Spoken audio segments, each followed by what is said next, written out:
Hello, तो स्वागत है आपका हमारे इस चैनल पर। जैसा कि आप सभी को पता है कि वीडियो सीरीज चला रहे हैं आर डी शर्मा की क्लास 10 की बोर्ड एग्ज़ाम 2024 को ध्यान में रखते हुए। ठीक है, अभी तक इस लेक्चर नंबर 1 में हमने क्लासिफिकेशन ऑफ नंबर का कुछ टॉपिक डिस्कस किए थे और अब ये लेक्चर नंबर 2 है। इसमें उसी लेक्चर को आगे कंटिन्यू करेंगे।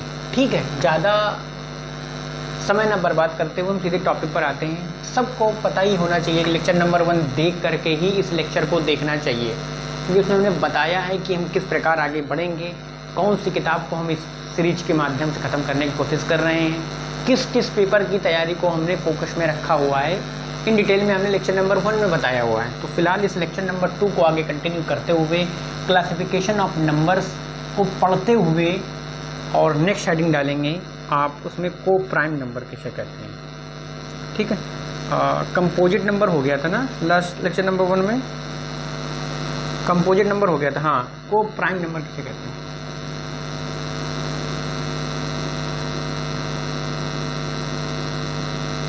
को प्राइम नंबर क्या होता है? टू नेचुरल नंबर्स, ये सबको पता है। Two natural number are said to be co-prime if they have no any common factor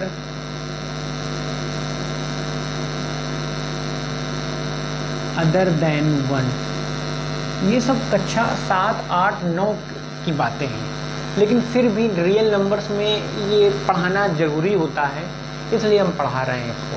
लेकिन ये हम मान के चल रहे हैं ये सब बातें आपको पता हैं, ये सब बहुत बेसिक सी चीज़ें हैं। ये अभी क्लास 10 लेवल स्टार्ट नहीं हुआ है, ये तो अभी सिर्फ बेसिक्स डिस्कस कर रहे हैं। रियल नंबर को शुरू करते वक्त एक प्रोटोकॉल है कि हाँ, जब रियल नंबर पढ़ा रहे हैं तो आप 0 लेवल से उठाएंगे तो ज़्यादा सही रहेगा। तो 2 नेचुरल नंबर्स होने चाहिए।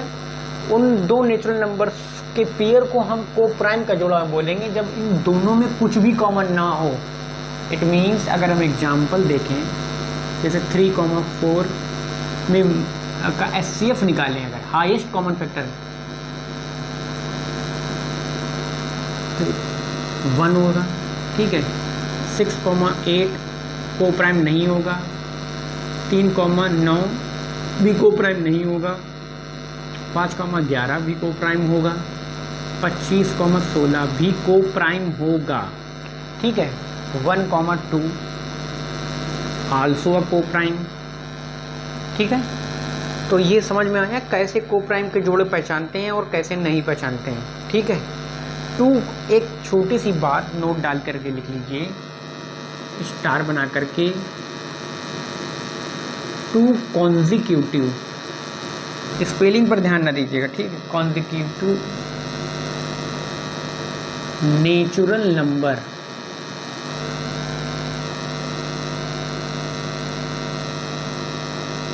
हैव ऑलवेज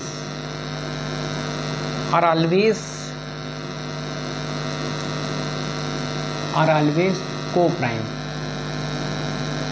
ठीक है, 2 conjugative natural number are always coprime, जैसे 2,3 को प्राइम होगा, 4,5 को प्राइम होगा, 1,2 को प्राइम होगा, 3,4 को प्राइम होगा, 16,17 को प्राइम होगा। कंजुगेटिव नेचुरल नंबर एक के बाद तुरंत आ रहा हो, क्रमागत नेचुरल नंबर मतलब 2, 3, 1, 2, 3, 4, 5, 6, ये सब क्रमागत क्रम से आने वाले, 4, 5, 6, 7 क्रमागत हैं। तो 4 के बाद 5 आता है तो 5 ही है। तो ये जो कंजुगेटिव नेचुरल नंबर्स हैं, ये जो पेयर्स होते हैं, ये हमेशा को प्राइम बनाते हैं। लेकिन क्या हम ये कह सकते हैं कि जो भी जोड़े को प्राइम बना रहे हैं वो कंजुगेटिव ही नेचुरल नंबर होंगे? नहीं। क्या ये कंजुगेटिव है? तो 25 के बाद 16 या नहीं, 25 के बाद 24, 25 होता तो कंजुगेटिव होता। तो इसका उल्टा कन्वर्स ट्रू नहीं है।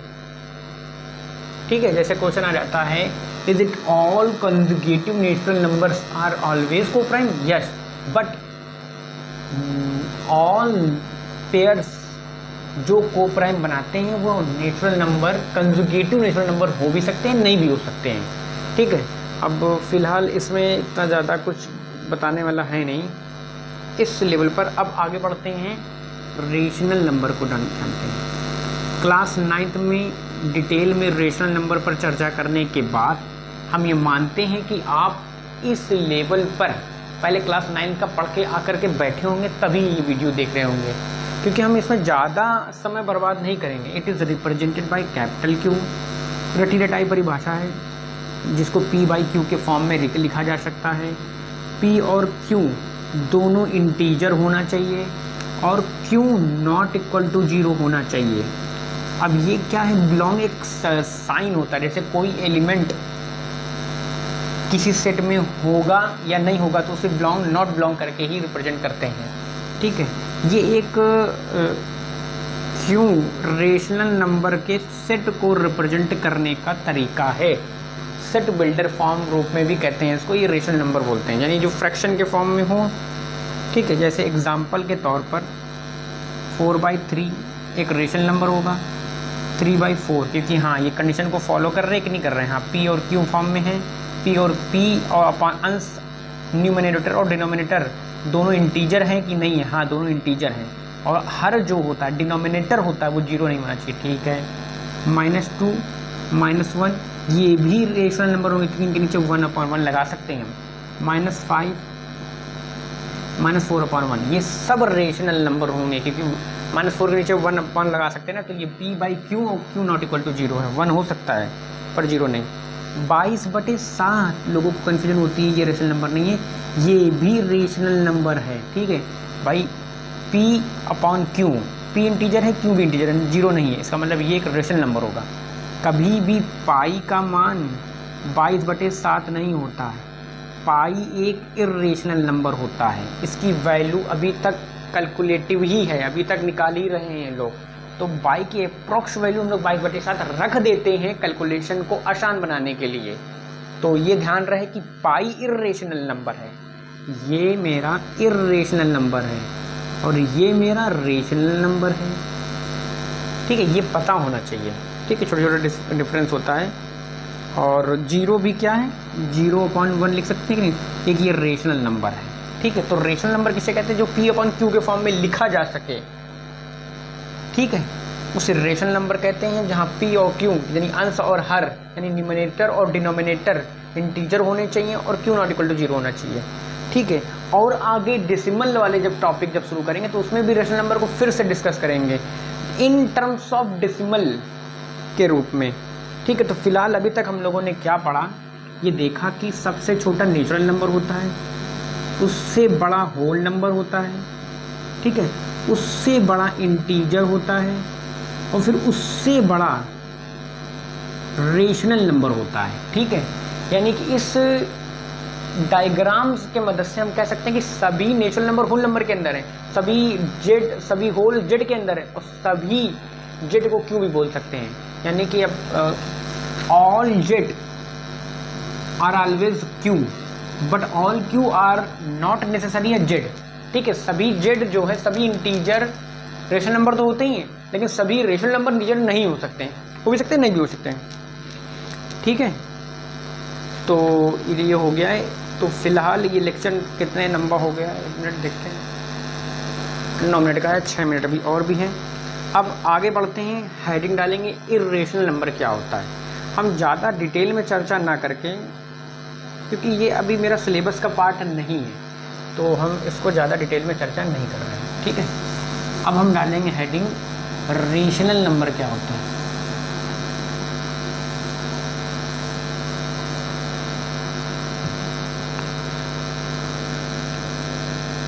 रेशनल नंबर हो गया इर्रेशनल नंबर। डिफिनेशन बिल्कुल जस्ट रेशनल की उल्टी है। The numbers which cannot be represented in the form of P/Q is known as irrational number। ठीक है, जिन्हें P/Q के नाम पे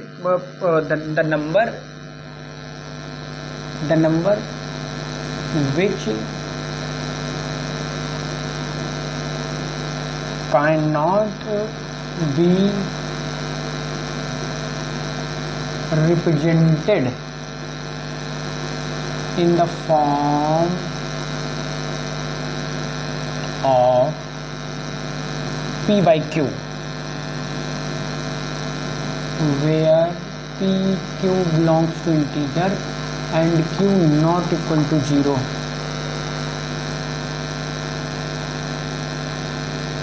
Are known as irrational number. Irrational number.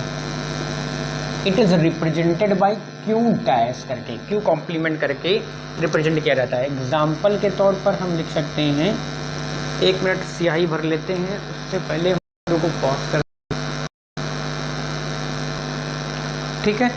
Example के तौर पर जैसे √2, √3, √4 नहीं होगा. ठीक है. एक नोट डाल के दे सकते हैं, ये सब क्या है मेरे, पाई है, ई है, ये सब मेरे इरेशनल नंबर है. ये भी इरेशनल, ये भी इरेशनल. किसी भी परफेक्ट स्क्वायर नंबर का रूट इरेशनल नंबर नहीं होता है. ठीक है. और हम ये भी लिख सकते हैं नोट डाल करके, छोटी सी बात है, इम्पॉर्टेंट है, लेकिन किसी भी प्राइम नंबर का अगर हम रूट लेंगे तो वो हमेशा क्यों डैश होगा, मतलब इट मीन्स हमेशा इरेशनल नंबर होगा. हमेशा वो इरेशनल नंबर होगा. अगर हम किसी भी प्राइम नंबर का रूट लेंगे तो वो हमेशा इरेशनल नंबर होगा. ठीक है. अब इरेशनल नंबर में फिलहाल ज़्यादा चर्चा ना करते हुए हम आगे, जैसे √6 भी क्या है, एक इरेशनल नंबर है. ठीक है. अब हम आगे डालते हैं डेसिमल. डेसिमल को समझते हैं, डेसिमल क्या होता है. अब हम डेसिमल के आधार पर, on the basis of decimal we can define irrational number और इरेशनल नंबर. अब डेसिमल के आधार पर हम समझेंगे कि रेशनल और इरेशनल क्या होते हैं. तो डेसिमल 2 प्रकार के हो सकते हैं. कैसे? एक तो टर्मिनेटिंग डेसिमल हो सकता है, टर्मिनेटिंग डेसिमल, और एक नॉन टर्मिनेटिंग डेसिमल हो सकता है. Non terminating decimal. There are 2 types of decimals we can see in the whole of mathematics: terminating decimal and non-terminating decimal. ठीक है. अब जैसे हम एक एग्जांपल लेते हैं, 1/2.5 आएगा, 1/4.25 आएगा. ठीक है. और 1/5.20 आएगा. ठीक है. और 1/10.1. देखिए, दशमलव के बाद भाग खत्म हो जाता है, मतलब टर्मिनेट हो जाता है. अब आगे भाग डिवीज़न चलता नहीं रहता है, तो उसको टर्मिनेटिंग डेसिमल बोलते हैं. अगर दशमलव के बाद आफ्टर पॉइंट डेसिमल नहीं रुकता है, जैसे ये चलता ही जाएगा, रुकेगा नहीं, तो ये नॉन टर्मिनेटिंग डेसिमल की श्रेणी में आएगा. 1/15 नॉन टर्मिनेटिंग डेसिमल, और 3/15 क्या होगा, सिंपलेस्ट फॉर्म करके देखते हैं, 1/5. ये तो टर्मिनेटिंग होगा ना, ये तो टर्मिनेटिंग डेसिमल में आ जाएगा, ये तो यही हो जाएगा. ठीक है. तो ये ना सोच लेना कि 3/15 आ गया, हाँ ये नॉन टर्मिनेटिंग, लेकिन नहीं, इसको सिंपलेस्ट फॉर्म करके ही देखेंगे कि वो जो फ्रैक्शन दिया हुआ है वो टर्मिनेटिंग डेसिमल देगा कि नॉन टर्मिनेटिंग डेसिमल देगा. ठीक है. तो एक 1/25 अगर हम लिख दें, 1/25, तो इसको भाग देंगे तो ये देखेंगे कि ये टर्मिनेट हो रहा है. क्या हो रहा है? टर्मिनेट हो रहा है. ये भी ख़त्म हो जाएगा. ठीक है. एक पॉइंट देख सकते हैं, ये ऑल, ये सभी क्या होंगे, ये सभी रेशनल नंबर बनाएंगे. ऑल रेशनल नंबर है, क्योंकि इनको फ्रैक्शन के फॉर्म में भी लिख सकते हैं. ठीक है. जैसे क्या है कि अगर कोई P/Q फॉर्म है, कोई P/Q फॉर्म दी हुई है, अगर उसका denominator is of the form, किस फॉर्म का है, 2 की पावर m 5 की पावर m, जहाँ m, n belongs to W होंगे. अगर किसी भी P/Q फॉर्म का एक तरीका होता है कि हम बिना भाग दिए, without giving a proper division, we can find out the decimal terminating और non terminating. How is this possible? Only using the denominator prime factorisation. कैसे? जैसे अगर देखिए एक p बाई क्यू फॉर्म दिया हुआ है, इसका डिनोमिनेटर 2 है, इज ऑफ द फॉर्म है, हाँ 2 के फॉर्म, 2 इस फॉर्म का है. इसको भी 2 की पावर 4 के रूप में, 5 की पावर 1 और 2 की पावर 2, 5 की पावर 1 के रूप में, 5 की पावर 3 के रूप में लिख सकते हैं. इनके सभी के डिनोमिनेटर इस फॉर्म के हैं, इस रूप के हैं. तो ये जिनके डेसिमल कितने भी होंगे वो सब टर्मिनेट हो जाएंगे एक समय के बाद.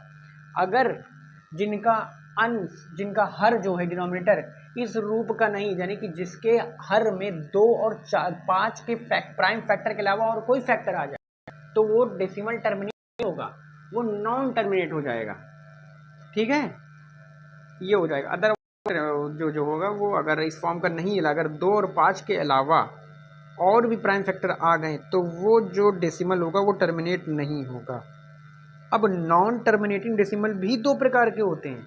आगे हम इनको, अब हम इन, ये तो खत्म हो गया यहाँ पे. अब नॉन टर्मिनेटिंग डेसिमल को भी 2 भागों में बांट दिया गया. एक भाग हो गया नॉन टर्मिनेटिंग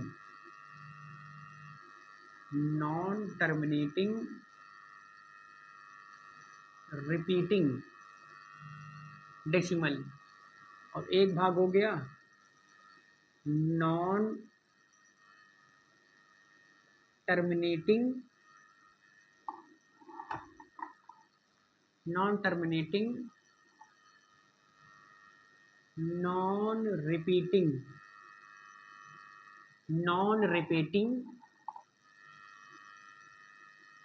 डेसिमल. ठीक है, नॉन टर्मिनेटिंग डेसिमल को भी 2 भागों में बांट दिया गया. जो लिखा हुआ था हमें non terminating repeating, non terminating non repeating decimal. ठीक है, तो वो कैसे पहचानेंगे? ठीक है, तो उसको पहचानने का क्या तरीका है? अगर डिनोमिनेटर में अगर क्या हो जाएगा 3, 5, 7, अगर डिनोमिनेटर में, अगर जैसे न्यूमिनेटर हो, डिनोमिनेटर में 3, 5, 3, 7, 11, 13 एंड सो ऑन, इस फॉर्म का अगर आ जाए तो वो नॉन टर्मिनेटिंग रिपीटिंग डेसिमल होगा. ये भी रेशनल नंबर होते हैं. जो नॉन टर्मिनेटिंग रिपीटिंग जो डेसिमल होते हैं उनको हम पी वाई क्यू फॉर्म में तो रिप्रेजेंट कर सकते हैं. तो दैट इज़ वाई, तो ये रेशनल नंबर भी बोल सकते हैं, इनको रेशनल नंबर भी कहलाते हैं. ध्यान रहे, जो जिनके डेसिमल टर्मिनेट होता है वो तो रेशनल नंबर का फॉर्म बनाते हैं, और जो उनके डेसिमल टर्मिनेट नहीं होते हैं बट रिपीट होते हैं तो वो रेशनल नंबर वो भी फॉर्म बनाते हैं, क्योंकि उनको अल्टीमेटली फ्रैक्शन में बदला जा सकता है. But non terminating non repeating decimal, जैसे ई का मान है, पाई का मान है, √2 का मान है, √3 का मान है, √6 का मान है, ये सब नंबर्स, ये इनके जो डेसिमल एक्सपेंशन आता है वो टर्मिनेट भी नहीं होता है और रिपीट भी नहीं होता है. तो ये सब नंबर को हम इर्रेशनल नंबर कहते हैं. इनको एक दूसरा नाम इर्रेशनल नंबर भी कहते हैं, क्योंकि इन्हें p बाई क्यू फॉर्म में लिखा ही नहीं जा सकता. इनको फ्रैक्शन में किसी कीमत पर बदला नहीं जा सकता, क्योंकि इनको फ्रैक्शन में बदला जा सकता है, इनको बदला जा सकता है, तो इन्हें रेशनल और रेशनल नंबर कहा गया. इसे फ्रैक्शन में बदल ही नहीं सकते, तो non terminating non repeating decimal को रेशनल नंबर भी कह सकते हैं.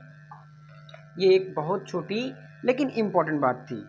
ठीक है, तो फिलहाल हम लोगों ने देखा कि कैसे पहचानेंगे कोई p बाई क्यू फॉर्म दी हो तो वो उसका डेसिमल बिना भाग दिए हम कैसे पता करेंगे कि वो उसका डेसिमल टर्मिनेट होगा कि नहीं होगा. अगर q is of the form होगा तो वो टर्मिनेट होगा.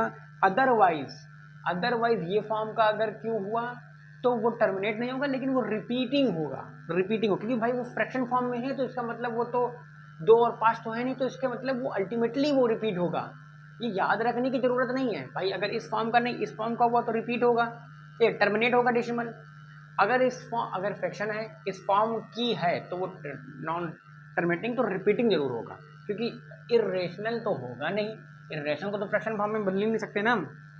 तो ये हो गया मेरा पाई इज ए, अब ये तो बता ही चुके पाई इरेशनल नंबर होता है ना, इसका एक अलग नाम बता दिया हमने।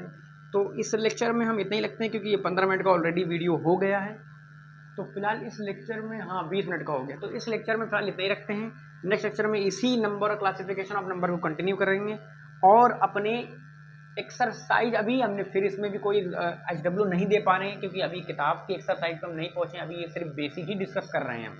तो फिलहाल इस लेक्चर में इतना ही, और बस HW में क्या लिखिएगा, दोनों लेक्चर रिवाइज करिएगा। HW में लेक्चर नंबर 1 और लेक्चर नंबर 2 दोनों को एक एक बार फिर से देखिएगा, रिवाइज करिएगा, कॉपी में नोट्स बनाइएगा सुंदर सुंदर, और उन्हें की पॉइंट बना बना करके लिखिएगा। तो फिलहाल डेसिमल के बारे में समझ लिया अच्छे से, कैसे डेसिमल एक्सपेंशन किसी भी P/Q फॉर्म का, किसी भी फ्रैक्शन का टर्मिनेट होगा या नहीं होगा, बिना भाग दिए कैसे पता करते हैं। आई होप आप सब लोगों को समझ में आई होगी।